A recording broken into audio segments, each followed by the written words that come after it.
Hey guys, in this video, I'll show you how you can go ahead and preview PDF in File Explorer. So what I'll do, I'll actually open up a folder that contains PDFs. I'll open up this one right here for example purposes. Now, I have a bunch of PDFs and we're not able to preview these. So if I click on them, we're not previewing them, right?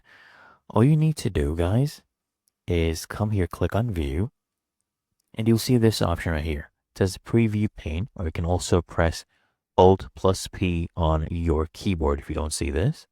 Right, just click on this. This is the Preview Pane toggled on, and as you can see, I can now preview these PDFs. And if it's a larger PDF, I can actually even scroll. So this one has 45 pages. I can see the entire thing right here, and I can also increase the size of this, right? There you go. Look at this, right? Really that easy and simple.